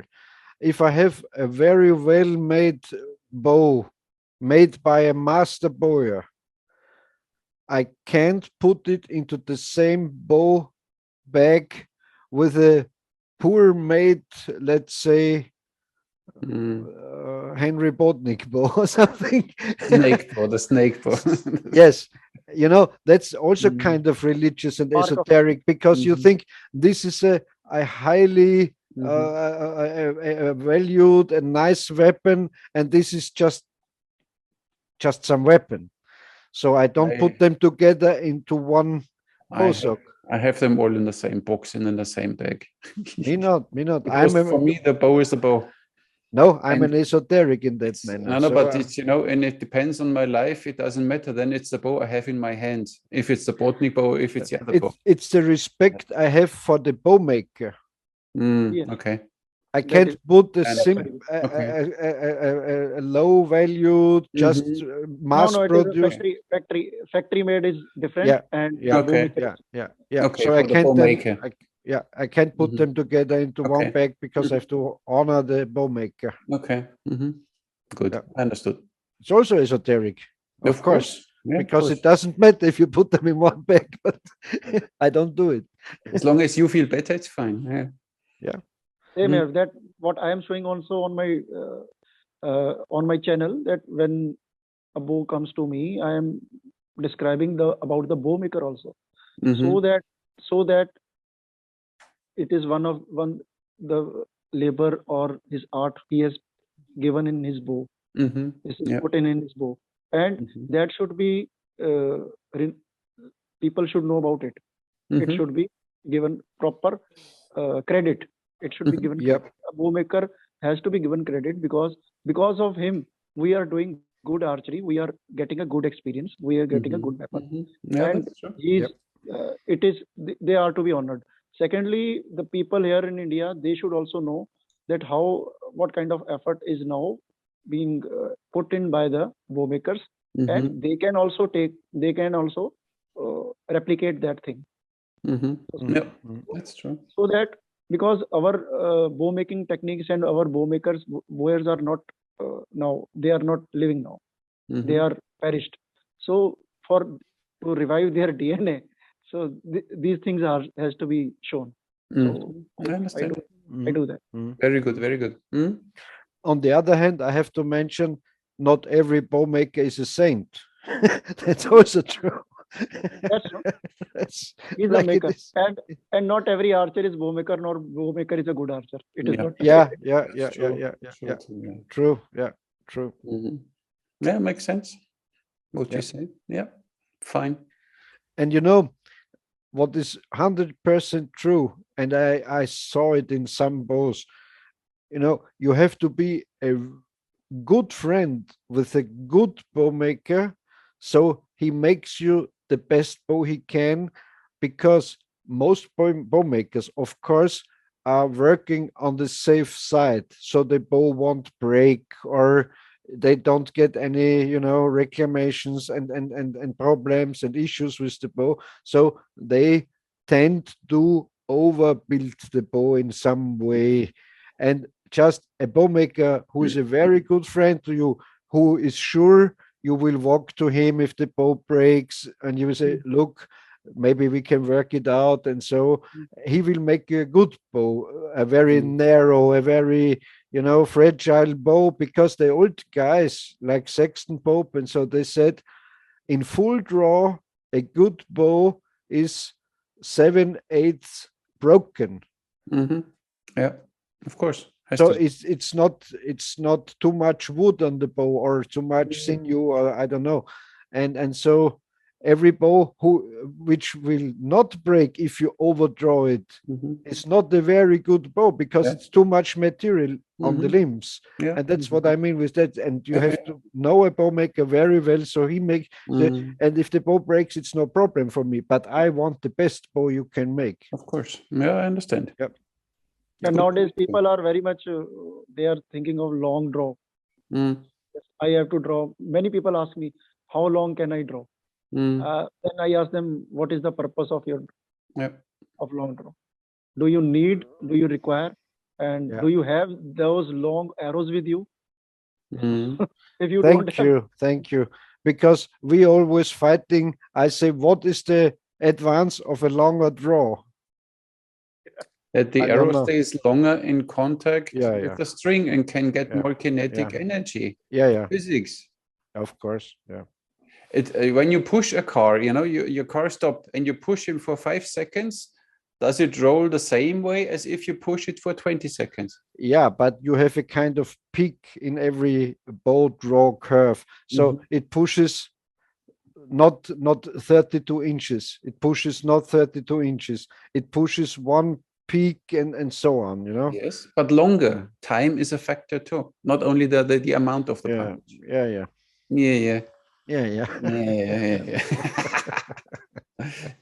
I like always to say, when I know that somebody builds a bow for me, I always wish them only that he goes to work when he's in a positive mood and in his best mood, and he shall work on my bow. If he feels bad or if there is something, please don't work on my bow. That only the best energy of this bow builder goes into my bow. esoteric guy. Of course, hey, welcome to the club, Peter. Yeah. Who separates the bows? Huh? Yeah, Peter. And he has to fasten for 2 weeks before he That's fine, starts to make his bow, and he has to live in a cave somewhere in the mountains. It would be beneficial, yeah, for some. It would help. Maybe I should go in a mountain. Means a bow maker should make his bow with a very healthy mind. Exactly. Yeah. Exactly. That's true. Not only thinking, okay, I need to make this bow now, that he really he's happy. I have to make this shit bow for this shit customer. Then he will make a review, and then I will look bad and whatever. Fuck. Sometimes they will say, nah, this customer is not going to give me much money about the bow, so let me make. But it is a bow maker has to realize that whatever he is making is going to some hands, and he will be renowned by that with his work. Exactly. If a person is not getting good bow, even if he has paid less or high, but a person is saying that, this bow is a crap now. So what is the use of making that bow? Yeah, exactly. And you know, this with this overbuilt bows on the safer side for the bowyer, it's especially true with this kind of wooden self bows and so on, because the kind of composite bow, I think you can make it very nice so it won't break in any case. But a wooden bow, that's a different thing. If you need a really good wooden bow, a well-performing wooden bow, you have to know the bowyer. Bowyer also, and all the natural bows what we draw, we have to give some flying release on it, because you get more energy and speed on a flying release on natural bows. Like flying release, flying anchor. Okay. Yeah. Because some bow builders even tell me, when I have a one-piece longbow on my tiller stock and I measure the poundage and I hook the bow in and show the curves, oh, you can't do this because you will damage the bow. And they say, and in the moment you start holding it, it loses already energy. Yeah. So but that's true. Flying anchor, of course. For complete self bows, Yeah. But with my shooting style, I also immediately release when I'm here. So you don't hold the bow with my style, at least, of shooting. Half a second, maybe, not even. Because some people who hold the natural bow, either the bow will one or other day it will break, or it will lose the energy. Yeah, exactly. Foundation.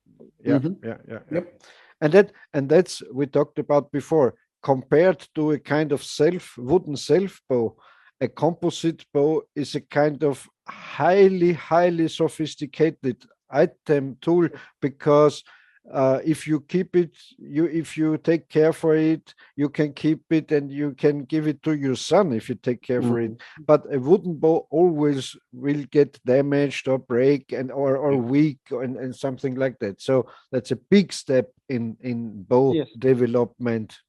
That's true. My opinion. But on the other side, of course, these simple longbows are easy to make, and you can make a lot of them. So when you equip your army for one battle with one set of new bows, for the next battle they get new bows. So it's you don't have to care about the bows, and you simply throw them away and get them new ones. That's why I think these high sophisticated composite bows, they were not too common in infantrymen or so. I think just the nobles and the big guys had them, and the simple infantrymen had maybe stick bows, self bows. I think so. I think it depends on the material they got. When you see in Mongolia, there are not many trees growing. So where do they get the material? They couldn't. Armin, Genghis Khan's Mongolian Empire was from Russia to Vienna. But it had to become that big. So in the beginning, it wasn't. Yes. Okay. So he didn't use a whatever. Or if I always say in my archery lessons, when I show that short Korean bow or something, I say also it depends on how you live. If you're on horseback or in a canoe like the Eskimos or the Inuit, you can't use a long bow not so easy in a canoe or in a kayak, like a shorter bow, and so obviously. Okay. Nice. Your famous last words for today. What would you tell everybody who wants to start archery in one sentence? Welcome to the world of archery. Welcome to the world of archery. Welcome to the world of Good archery. word. Very good, very good. Yeah, you can see he's a lawyer. He finds always a way. And you know what? I would say, welcome to our world of archery, because we are different archers, every three of us, and there are lots more, and all they are archers. We all shoot bow and arrow, yeah. No matter which bow, no matter which arrow, no matter which style, yes. We're all pulling on a string. Yeah. Or pushing the bow away, so it doesn't matter, yeah. Exactly. Yeah. This is the passion. This is the passion. Yeah, exactly. Yeah. Nice. Okay. Shall we leave it for this time? You are happy with the podcast so far, Jasminder? Yeah, I'm happy always. You're happy. You're only happy. Okay, and as we said, Jasminder, you can use the podcast too for your channel. Yeah. Of course. You can load it, or Armin can send it to you. You can upload it at your channel if you like so. Yes, why not? I will do it. No of problem. Course. We welcome that. We appreciate that if you do it. If you can use it. Yeah, why not? People should know more and more. The people who are not, who are my subscriber also, who are following my channel, they will also know about it. Of course. Yeah. So get connected. Feel free to use it. Yeah. You can simply download it from YouTube even if you want. So it's no problem. Yes, you can use it as you wish. Yeah. Because my original file is, I don't know, 20 gigabytes, and I have no chance to even. I will download. With transfer, you can't transfer this big stuff. You need to be a pro member. Then you need to pay for it. That you can transfer something stupid. Or I can give a link. I will link your video with the. No, you can download, put it directly on it. People look at more. Load it up. It's better. Load it up is correct. No problem. Yeah. Okay. Also, of course, the first one, of course. Of course, obviously. Yes, the first one. Nice. Great. Okay, thank you very much. You too. Thank you, sir. Was a very interesting podcast today, and thank you out there for watching and for your comments again. And we all look at the comments and we will answer them as good as possible. Yeah. Some comments we simply don't answer because it's not. Like and subscribe. Subscribe also to Jasminder's channel. Yes. And I left the link in the description, so please show him some love, like him, and look at his Instagram. One more thing, whatever. One more interesting YouTube thing. Have you noticed they put away the dislike numbers? Yes, you don't see how many dislikes you get anymore. Yeah. You know why they did it? Yeah, because I never get dislikes, so they didn't do it. No, you know why? Because if there was some speech of Angela Merkel or something, you see 6,000 dislikes and 400 likes, and they don't like if the person should see what only 100 likes and 5,000 dislikes. They don't want to show that. Yeah. Of course. So they want to hide the real opinion of the viewers. That's the real. Yeah, that's good that you mentioned it. Now I need, of course, to talk to Bo Krause, my special friend. So even if you send me now dislikes, nobody will see it anyway anymore. So it doesn't make sense to give me thumbs down. So better give thumbs up, makes more sense. Yeah. And we still only all shoot bow and arrow, even you, Bo. Good. Yeah. Bono Bo. Bo knows bows. Bonobos. Bo knows bows. Oh, with his nose knows bows. Okay, now we come into crap, so we should stop. Okay, thank you very much, Jasminder. Goodbye, sir. Nice to have Goodbye, you back on Jasminder. our show. Really appreciate it, and I appreciate your knowledge, and I appreciate what you do in India. Yeah, that you really open up people for this. It's and you. The thing is, people need to shoot once a bow and arrow that they feel it. You can't explain it. They need to have this experience once, and then it's Yeah. But you both know it. It is the syncness with your bow. You get instinct with your bow. Exactly. This is this experience is just, and you connect directly to all your ancestors and whatever. So and to the female warriors, if you are whatever, everything works. I don't know how much time will take in India now again to revive it. But once the person who has touched the bow felt he has that feeling, he will tell his son or daughter, exactly. Yes, I have touched this weapon. Exactly. At least from when? Who told you how you get into it?